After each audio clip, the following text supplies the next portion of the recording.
Perserikatan Bangsa-Bangsa menyebut kesetaraan perempuan di dunia masih tertinggal jauh, meski sudah masuk salah satu dari 17 butir tujuan pembangunan berkelanjutan yang berakhir pada 2030 mendatang. Kesetaraan gender, salah satu yang memang kita lihat adalah challenge ke depannya, bagaimana menghilangkan hierarki, patriarki, dan juga kesenjangan dari gender.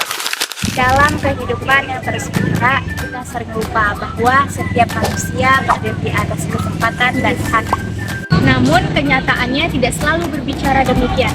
Di balik ruang kelas, di lingkungan kerja, bahkan dalam kehidupan sehari-hari, masih ada batas tak kasat mata yang membedakan bagaimana antara perempuan dan laki-laki diperlakukan serta dipandang. Video ini lahir dari keinginan untuk melihat lebih dekat, memahami lebih dalam, dan mencari tahu arti keadilan dan kesetaraan gender bagi kita semua.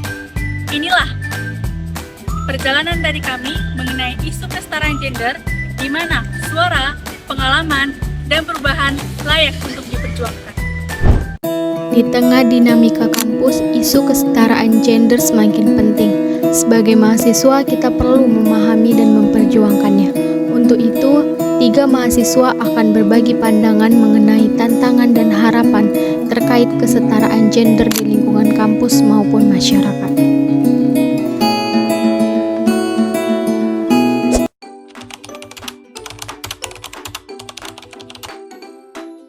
Kesetaraan gender menurut saya itu adalah ketika perempuan dan laki-laki itu memiliki hak yang sama, mau itu di pekerjaan, gaji, ataupun kehidupan sehari-hari.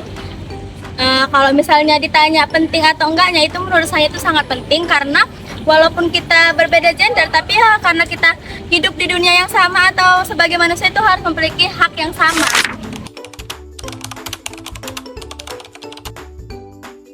Misalnya rumah atau kampus gitu tuh masih kurang sih kalau di lingkungan kita, karena kalau misalnya contohnya di rumah gitu kayak kesetaraannya tuh masih kurang, misalnya lah anak perempuan laki-laki gitu kan, jadi kayak pekerjaan rumah tuh selalu anak perempuan gitu, padahal yang laki-laki tuh mikir gini, cowok ngapain sih gitu, ngerjain kayak gitu kan tugasnya perempuan gitu, tuh belum kesetaraan gitu. Terus kalau di dalam kampus ya, itu tuh contohnya kayak pembagian kelompok, dan kalau kayak kita lah pembagian kelompok pasti kita sama circle kita aja perempuan sama perempuan, laki-laki sama laki-laki gitu, padahal itu nggak kesetaraan gitu, karena satu kelompok itu ada laki-laki sama perempuan gitu.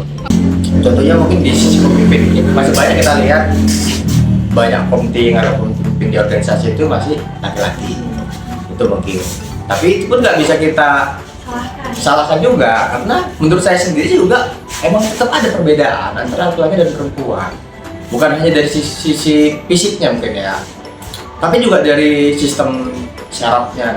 Misalnya dopamin laki-laki kan lebih tinggi daripada dopamin perempuan, itu salah satu perbedaan. Itu juga yang membuat kenapa lebih potensial laki-laki memimpin daripada perempuan.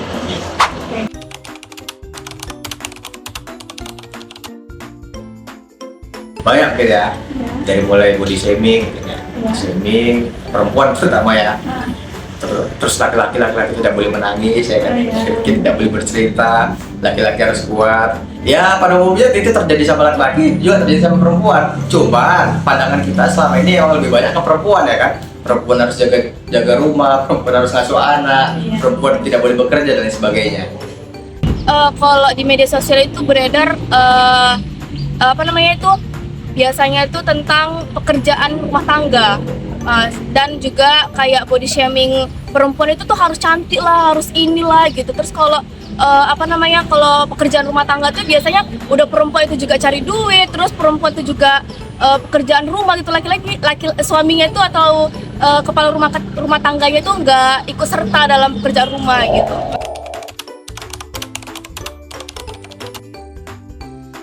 Usaha saya pertama mungkin dari diri kita sendiri ya, usaha kita.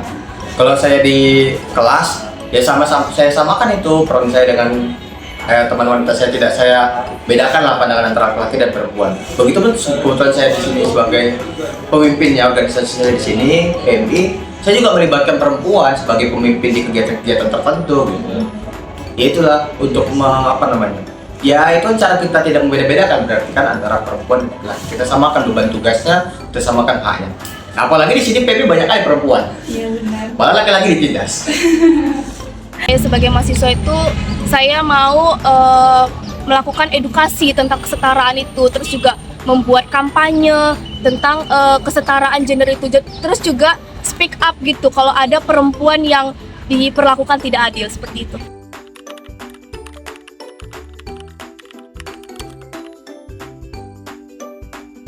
Mari kita dengarkan isu kesetaraan gender menurut pandangan Maudy Ayunda. Kesetaraan gender bukan semata isu perempuan saja. Kita semua, perempuan, laki-laki, berbagai organisasi dan institusi di Indonesia terus berkomitmen untuk meneruskan perjuangannya. Kesetaraan gender adalah masalah yang nyata dan serius. Perempuan memiliki potensi yang sangat besar, tapi masih banyak ketimpangan dalam berbagai dimensi. Mau itu support, akses, kesempatan yang menjadikan kontribusinya tidak optimal. Salah satu implikasinya, jumlah angkatan kerja perempuan terpaut 25% lebih rendah dari laki-laki. Mari kita bahas satu contoh di sektor kesehatan. WHO melaporkan bahwa 70% pekerja medis di era pandemi didominasi perempuan. Tapi, masih sangat sedikit yang ada di posisi pimpinan.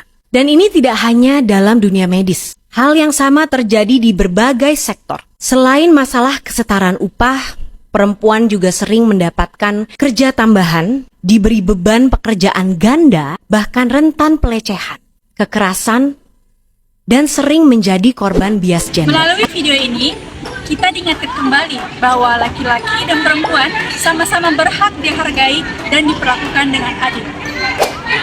Kesetaraan gender penting karena memberi perlakuan yang sama bagi semua orang untuk berkembang.